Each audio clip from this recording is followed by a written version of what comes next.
to the ITSM Practice Podcast.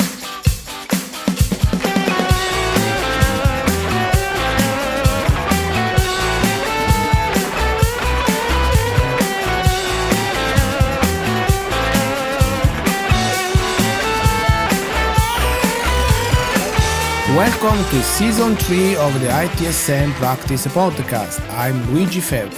Let me start with something that sounds right and is exactly why we miss it. Security should be everyone's responsibility. It sounds collaborative, it sounds modern, it sounds fair. But in practice, it often hides something else. We gave developers responsibility without authority. And then we call it DevSecOps. So, what actually changed? Security or accountability? DevSecOps is usually described as an operational evolution. But the real shift was not organizational. Security responsibility moved quietly from centralized structures into development teams, not through explicit leadership decisions, but through expectations. No renegotiation of power, no redesign of accountability, no clear statement of who decides when trade-offs appear. Just an assumption. And what happens when responsibility moves but authority does not follow? Developers are now expected to identify security weaknesses, understand the risk implication, make trade-offs under pressure. But they are rarely given decision rights, risk context, or protection when decisions have consequences. This creates a structural asymmetry. People are held accountable for outcomes they were never empowered to shape. That is not empowerment. That is exposure. And when exposure becomes systemic, what does it produce?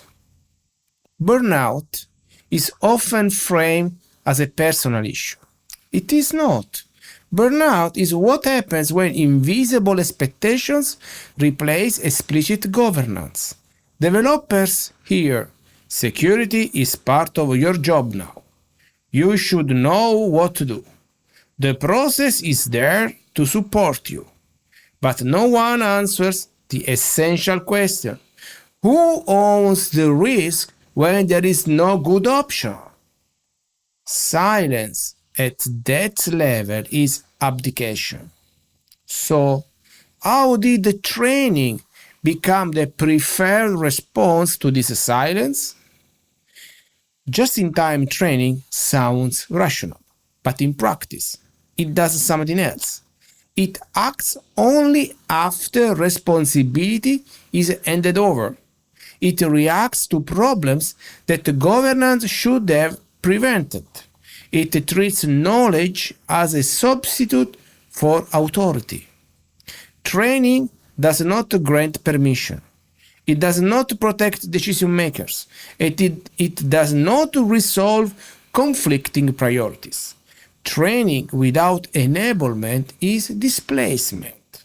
If training is not the solution, what was it meant to compensate for? Security champions are often presented as the answer. And structurally, they are necessary, but too often they are deployed without authority, time, or mandate, a role without leverage, a title without protection, a responsibility without backing. Champions become buffers, absorbing tension, translating frustration, smoothing conflict. But buffering is not governance. When champions are asked to carry responsibility without authority, they don't strengthen security. They mask unresolved leadership decisions. So where does the problem really sit? Here is the core issue. Risk is discussed everywhere, but owned nowhere. Decisions are distributed, consequences are diffuse, accountability is retrospective, and the most important question remains answered. Who is explicitly allowed to accept risk? And on whose behalf? Without an answer, DevSecOps is organized ambiguity.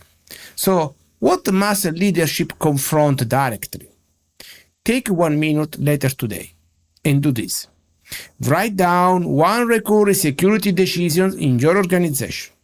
Then answer 2 questions honestly. Who is responsible for the outcome? And who has the authority to decide? If the answers differ, you have found your real governance gap. Not a technical one, a structural one. DevSecOps was never about tools. It was about who decides, who absorbs risks, and who is protected when decisions collide with reality. When responsibility moves faster than authority, organizations don't become secure. They become fragile quietly. So I'll leave you with one question. Is this DevSecOps or organized abdication? Thank you for listening to this episode of the ITSM Practice Podcast. Arrivederci from Luigi Ferri.